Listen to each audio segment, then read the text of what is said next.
Gentlemen, welcome back. It's been a long time. I got another episode of Live Like Kings coaching for you. Today, we're going to talk about the greatest attribute that you can have as a man, in my humble opinion. But before we get into all that, before we start all of that, I've been away for a minute. Not like I have a huge following or anything, but I've been away for a minute to collect my thoughts. I think about things differently, get a couple different views. And of course, this is always going to be a coaching channel where I talk about women and blase. But I'm gonna start to post my thoughts now, my thoughts about things, situations, what happens in America, whatever the fuck, right? Well, today I woke up this morning and I was thinking about what's the greatest thing that a man could bring to the table. Well, of course, the first couple thoughts come. Okay, well, provider, money, the nice car, the house, the fancy wife. Yeah, yes, they're all real things, right? And as I start with a quote, I'll start with a quote, right? John D. Rockefeller. You don't know who Rockefeller is? You probably need to Google him. A lot of fucking money in that family. He said this. I have no idea when he said it. I believe in the sacredness of a promise that a man's word should be as good as his bond. That character, not worth, not value, not position, is of supreme worth. That right there is the most, that's from Rockefeller. Of course, this is a very, very rich family. But he earned it. He knew it. I have another definition of you. I guess Webster's definition. A man's word will make a promise and see it out to the end, no matter the cost. He sticks to his word, his promise. A man was almost truly willing to die to live out what he promised you, his word. He'll never break his bond, what he's trying to do for you, per se, right? It's very, very tricky. Now, a man who sticks to his word, his oath, his bond, is guys you want to surround yourself with. It's just the way it is. I have a lot of friends from different areas of my life, many, many areas of my life.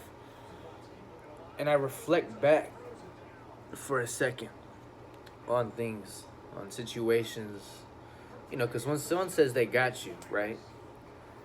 They got you. Now, I'm not talking about bond or word like, hey, I'm going to go to poker night, and you text them 5 minutes before poker night starts, oh, I can't make it. Oh, he went back on his word. No, fuck no. I'm talking reality. I'm talking real situations here, real things that happen. Let's just say you have a friend. He's a good friend to you, good guy to you. You do a lot for him. He does a lot for you. You've been friends for 10 years.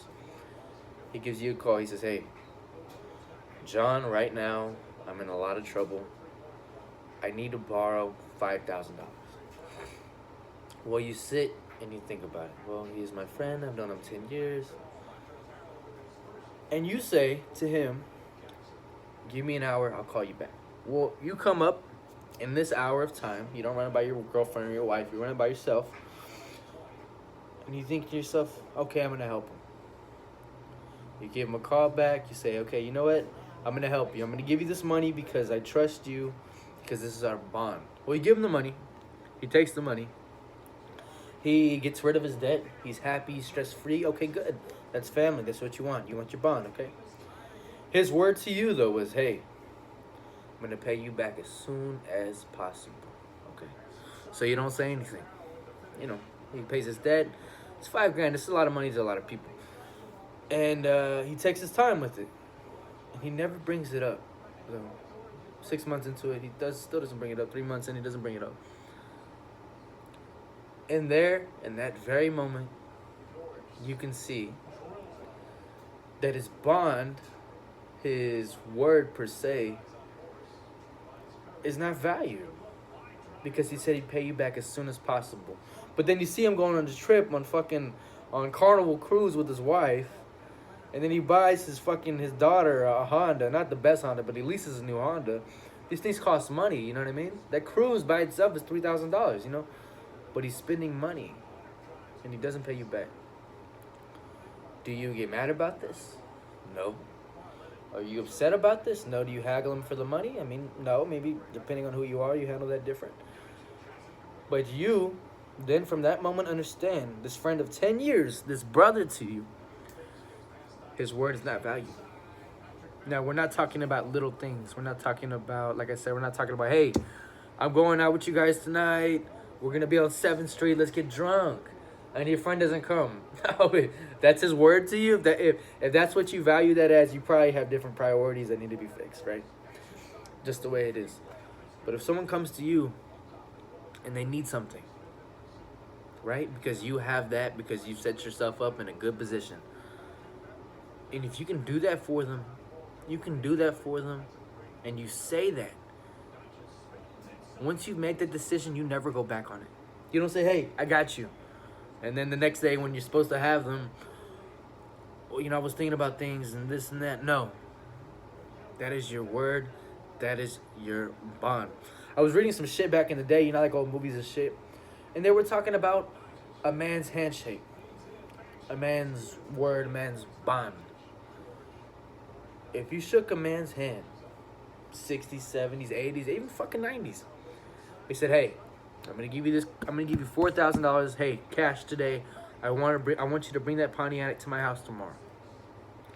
He says, okay. He shakes your hand, right? You look at each other in the eye. You shake your hand. It's done. I'll get it done for you. He brings that car tomorrow. He brings it tomorrow. You give him $4,000 cash. He brings it tomorrow. Boom, done, deal.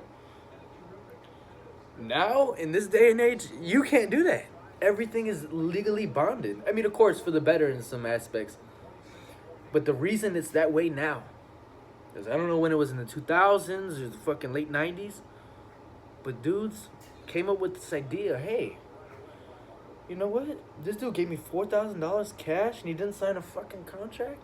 Well, let me dummy this fucker and I'm just going to take his money, and then he comes to the dealership after and bring the car. He's going to be like, what $4,000? You see that? You see that? That's some shit. If you did that back in the 60s, the 70s, if you did that back in the 80s, no one would ever go to your dealership again. No one would ever consult you. No one would ever call you. It's done. Your reputation is tarnished. Your word means nothing. When your words become meaningless, who is going to listen to you? Who is going to listen to you? Like if you lie to your kid. Or if you lie to your girl, right? We can throw women in this, right? If you lie to your girl and say, hey, baby, I'm not going to cheat on you. I'm not going to cheat on you. You're not going to catch me talking to any more girls ever again. Well, the first time, she's going to believe you. I promise you that. No matter what the fuck you did, she's going to believe you. Okay. Baby, I trust you. I believe you. And like all men do, you do it again. She then knows when you tell her again, maybe a fucking week later, baby, it's not going to happen again. I know it happened twice. It's not going to happen again. Okay. She still might forgive you. 3 times. You do it again. You cheat on your girl again. She already knows what you're going to come back and say. And think about it. Think about how you sound when you say, baby, I'm not going to cheat a 3rd time. I'm not going to cheat a 4th time. It's not going to happen, okay? I'm going to change now. Your word is worthless to her. It's worthless. Some girls will stay in that loop. That's a whole different video, though. But that's the word. That's the truth. If you tell your kid, I have a couple friends like this. I'm blessed to have my father in my life, but I have a couple brothers back home where their dad would come around. Their dad wasn't in their lives, but their dad would come around 4 or 5 years out, 4 or 5 years in their life. Hey, son, I'm going to be at the ball game. Hey, son, I'm going to pick you up today. Hey, son, this. Hey, son, that. And the dad never came. For years. For years. That's all the kid wanted, was to go play some fucking ball. But of course, his dad would call. This dude, the man's getting older. The kid he's going from a boy to a man. The dad would call and he would be like, oh, you gonna pick me up tomorrow? Yeah. In his mind, you're full of shit. He knows you're full of shit. Your word means nothing. If your word is not valuable to your friends, if they don't value your word, if your family doesn't value your word, if your girl doesn't value your word, you need to do something different. And maybe at that point, you may have tarnished your relationships with those people, with your friends, your family, your lady. You can be reattained, of course, but it's going to take so much time because you slip up once with people. You slip up, you promise something once that you know that you can't keep, and you're done. Simple like that. Simple as that. I mean, that's how it was back then. Can you believe that? If I said, "Hey, man, here's $100. I'll see you tomorrow. You bring whatever the fuck I just bought." Okay, done. He'll be there. You know why? Because it's his word. It's his business. It's his family. You know what I mean? You could tell him, "Hey, my Fratello's down the street. They own a business. They own the pizza, the best pizza you'll ever get." "Well, I don't have any money." "Okay, we'll go over there and pay him back tomorrow." "Okay, on me, on my word." And you don't. And that motherfucker goes and he gets the pizza and he doesn't pay you back. Will you ever loan that dude a fucking pizza again? No. You won't. You won't, and you cannot trust these people. You cannot trust these people that are not going to show up and value your word. I can say this because being younger, I'm on the younger end of things, I have broken a lot of promises. And even to this day, I pay the price for them. I've lied to my family. I've lied to ex-girlfriends. I've lied to my friends. Do you think that family views me the same when I tell them, "Hey, I'm going to do this"? No. No, they don't. As much as I hate it and as much as I'm working to change it, when I tell them, "Hey, I'm going to do this," in their mind, you see it in them. They're like, "Oh, this dude's full of shit. Donnie, he's full of shit. He's been saying that shit. You know, he did that when he was 13. He did that when he was 15. You see, what the fuck you gonna do with people that don't respect you? You have no word. You have no respect. It's kind of ridiculous. I play poker. I play a lot of poker. Now, if you know anything about the poker universe, or you play at casinos, whatever the fuck, you understand that money is everything in these rooms. $100 is nothing. $500 is nothing. $1,000 in a poker room is nothing. Well, I play with these older gentlemen down the street, these fucking 80, 70, 60-year-olds, fucking rich as fuck, oil men. I play with them, and they tell me stories. That's why I go. They tell me stories about poker. They tell me stories about men. Well, maybe 2-3 weeks ago, we were having this conversation. Well, there's a couple of loan sharks in there. It's just the way it is. It's a fucking poker room. What do you think? This dude was telling me how he was a loan shark in the 80s, the 90s, the early 2000s. And that if you didn't pay your debt when you said you were going to pay your debt, the dealer at the table, when you sat down, let's just say Tony loaned you money and John was like, "Okay, I'll pay you back, Tony, by fucking next week on Friday. You have my money." Friday comes, no call. Tony doesn't say anything. Another Friday comes, no call, doesn't say anything. Well, then John, the one that took the money, that took the loan, goes to the poker table. And he puts his $200 down that he's supposed to pay to Tony, but he puts it down to gamble because he's a gambler. He's a fucking addict. Well, he takes that money and he's playing with it. That dealer at the table, you did this, like I said, 80s, 90s, 2000s, would call Tony, the loan shark, and say, "Hey, he's here right now. He's playing with your money. Come quick before he loses it. You know these guys." And then, boom, the loan shark comes in here. You know, and he's watching him. He tell me how he would watch the hands this guy's playing. He'd be behind him just watching him play his own money. And as soon as he won enough, as soon as he won 300, because everybody wins a little bit. As soon as he was up $100 off of his 200, now he had 300, he would tap on the shoulder. "Said you're supposed to see me 2 Fridays ago." "Oh, well, this and Tony." He's like, "But you're playing with my money right now." So instead of him paying $250 back, he pays $300. You see that? That's the cost. That's in the poker universe. That's how it happened. If you went against your word, people were embarrassed. You would probably never play at that poker place again after a situation like that, right? Now we fast forward to the 2010s. People were just different, right? The same guy, Tony, I still know this fucker. Really good guy, real cool guy, but he's about his money. He doesn't loan shark anymore. Why? Because people are not embarrassed anymore. He did the exact same situation I just told you to a guy in 2013, 2014. This dude owed him thousands of dollars, not hundreds. I'm talking tens of thousands of dollars. The dealer calls him. because loan sharks know dealers. The dealer calls him. He goes to the table. He's seen this guy play with his money. This dude is up. He's up. He's $5,000. He's oh shit. Tony's oh shit. He goes to him. He says, hey. He doesn't embarrass him. He says, hey, you playing with my fucking money. The dude looks him right in the eyes and he says, Tony, I don't know you any money. Tony, I don't know you any money. Everybody in that room, every player at the table, 50, 60 people that are playing at those tables, they know this guy's a piece of shit. The one that owes Tony money. They know he's a piece of shit. Nobody respects him. The dealers don't respect him. Nobody. The waitresses barely fucking serve him because he's a fucking cheapo. Nobody likes him. Does he care? No. He doesn't. He doesn't care about his word. He doesn't care about his respect. He doesn't care. That man, in my eyes, is worthless. I play with him sometimes. Try to talk to me, yada, yada, yada. I don't even look him in the eyes. He's not worth my time to sit and look in the eyes. This same fucking dude that owes Tony money has asked me for money. His word is so tarnished. You come to me, hey, the fuck out of here. What the fuck you talking to me for? Why would I respect the man and share a conversation with the man who cannot even pay back his simple debts? People aren't embarrassed anymore. That is the greatest attribute a man can have, is his word. If you say you're going to do it, do it.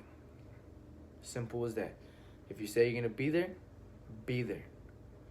If you say I'm going to take care of this, take care of whatever you promise. If you can't promise it, if you cannot guarantee it, if you cannot see yourself trying to fulfill whatever the fuck you said, don't put yourself in this situation because your word becomes worthless. Like I said, you will lose relationships. You will lose respect from your family. The most important thing in my eyes, respect from your family. You will lose many, many friends because your word becomes worthless. Value your word. You shake somebody's hand, you look them in the eye, say, hey, I'm going to do this for you and I'll get it fucking done. Not too many guys are like that anymore. Everybody's trying to hustle everybody. But those guys, like what Rockefeller said, it's not about your money, your power, your position. It's about respect. I know a lot of businessmen. I know a lot of fucking rich guys. And they'll sit down with me because they've given me money before. And I come back and I give them more money. No contract, no binding, no nothing. My word is valued. I can sit at their table. I know other people just like me who's been given money, who's been given positions. Excuses, till they fall off the earth and never pay back what they were given.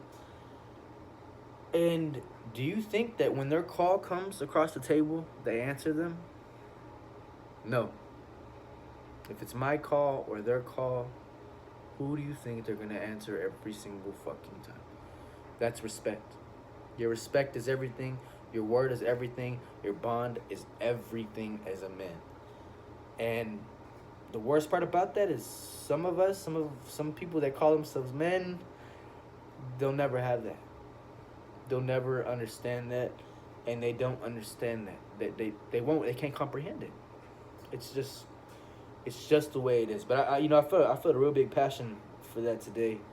Because I know people, I'm sure people, family members that are pretty much banished from the family because something with money or whatever the fuck, because they couldn't keep their word. Don't set yourself up for failure. If you're a man, think logically. Do not set yourself up for failure. Why would you do that? You're smart. You're a man. Think like a man. Value your word. If you don't value your word, if you don't live up to your shit, nobody will. That's it, man. Live like Kings Coaching. For men, by men, for the better of men. I'll see you next week.